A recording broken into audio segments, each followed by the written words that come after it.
पिता और पुत्र और पवित्र आत्मा के नाम पर आमीन।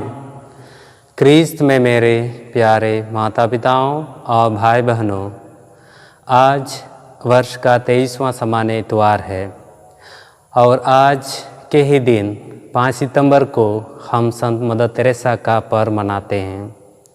माता कलीसिया गरीबों की मसीहा कहलाने वाली संत मदर तेरेसा को उनके निस्वार्थ सेवा, प्रेम, दया, करुणा एवं त्यागमय जीवन को याद करती है, जो हम लोगों को ईश्वर के प्रति अटूट श्रद्धा और विश्वास, सेवा साधना के प्रति संकल्पित होने को प्रेरित करती है।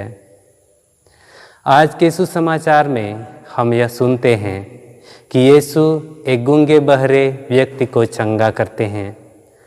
उस व्यक्ति ने पहली बार अपनी अज्ञानी जीवन में शारीरिक अंशों का और जीवन का महत्व को अनुभव किया।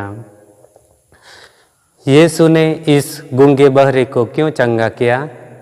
इस प्रश्न का उत्तर हमें प्रथम पाठ में मिलता है। नबी ईसाई कहते हैं कि जब मसीह आएंगे तो ये चिन्ह प्रकट होंगे, बहरे सुनने लगेंगे और जो बोल नहीं सकते वे खुशी से चिल्लाने लगेंगे। नबी ईसाई उन लोगों से कहते हैं जो भयभीत हैं, उनका ईश्वर अपनी प्रजा को बचाने आ रहा है। नबी ईसाई के पास ईश्वर की प्रजा के लिए उत्साहवर्धक एवं सांत्वनापूर्ण शब्द थे। गूंगे बहरे व्यक्ति की चंगाई हमें यीशु के कुछ खास व्यक्तित्व गुण को दर्शाती है। यीशु दयालु हैं, करुणामय है एवं चंगाई दाता है। यीशु उस व्यक्ति को भीड़ से दूर ले जाते हैं और उनके कानों और जीभ को स्पर्श कर चंगा करते हैं। इससे यह प्रकट होता है कि यीशु उसको सच्चा प्यार और सहानुभूति दिखाते हैं। यीशु बेबसी एवं लाचार परिस्थिति में यीशु उस गूंगे बहरे को प्राथमिकता देते हैं। यहाँ यीशु का मानवीय गुण झलकता है कि यीशु एक संवेदनशील व्यक्ति हैं। यह हर क्रिस्तीय विश्वासी के लिए एक बड़ा उदाहरण है। मदर तेरेसा एक बार कही थी कि इस दुनिया में हजारों गरीब रहते हैं, परंतु जब हम एक गरीब की सेवा करते हैं तो हमें ऐसा महसूस होना चाहिए कि हम सिर्फ उस व्यक्ति की सेवा कर रहे हैं। ईश्वरीय और मानवीय गुण से परिपूर्ण साक्षात उदाहरण हमें संत मदर तेरेसा के जीवन में दिखने को मिलती है। मदर तेरेसा ने एक आश्रय की शुरुआत की जिसमें दिनहीन, दयनीय शारीरिक अवस्था वाले बेसहारा निर्धन व्यक्ति को शरण मिली। माँ तेरेसा को उन लोगों से लगाव हो गया था जिसे कोई नहीं चाहता, जिसे कोई परवाह नहीं करता। उस मरणासन, बीमार, अपंग और निराश्रितों को आश्रय, स्नेह, सेवा और सुख दी।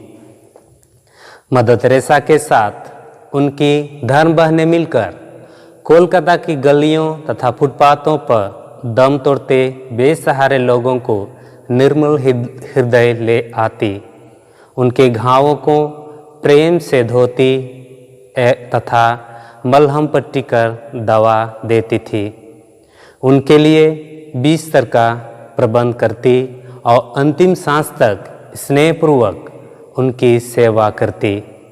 माँ का संकल्प था कि प्रभु यीशु मानव रूप धारण कर स्वयं समाज के द्वारा उपेक्षित एवं तिरस्कृत लोगों का ख्याल कर उनकी सेवा करना है। ईश्वर किसी को कभी नहीं छोड़ता है। संत मदर तेरेसा सुसमाचार के जीवित, क्रियाशील एवं उत्तम उदाहरण है। बहरे गूंगे व्यक्ति की चंगाई आज बहुत से लोगों के जीवन में एक आशा का स्रोत बन गई है। हालांकि हमारी दशा उस गूंगे बहरे की भांति नहीं है।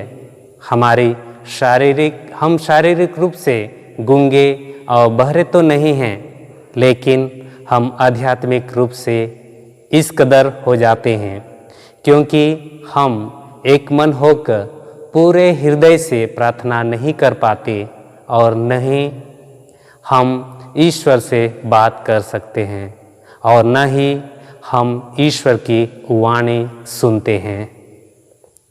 दूसरे पाठ में संत याकूब विश्वासी लोगों को एक उदाहरण देकर बतलाते हैं कि लोग साधारणतः सभा में और अन्य पर्वों में अमीर लोगों को जो मूल्यवान वस्त्र पहने हुए व्यक्ति का विशेष ध्यान विशिष्ट अतिथि के रूप में आदरपूर्वक आरक्षित या निश्चित स्थान पर विराजने को कहते हैं और गरीब या कंगाल के साथ भेदभाव का व्यवहार करते हैं।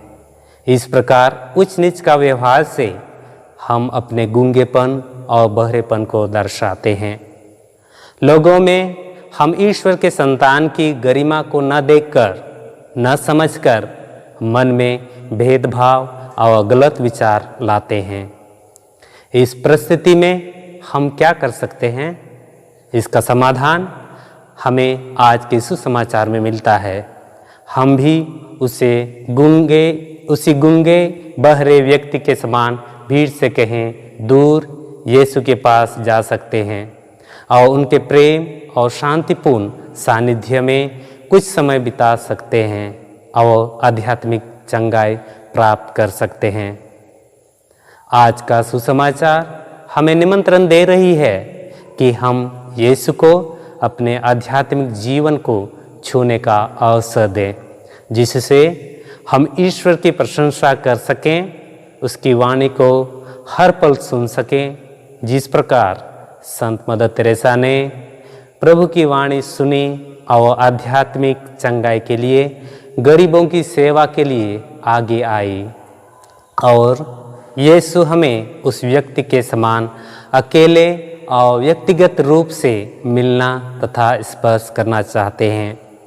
हमारी आध्यात्मिक कमजोरी या समस्या का समाधान यीशु के पास जाने और अकेले में मिलने से ही संभव है। हम प्रतिदिन कुछ समय प्रार्थना के लिए निकालें और यीशु के साथ समय बिताएं। पिता और पुत्र और पवित्र आत्मा के नाम पर आमीन।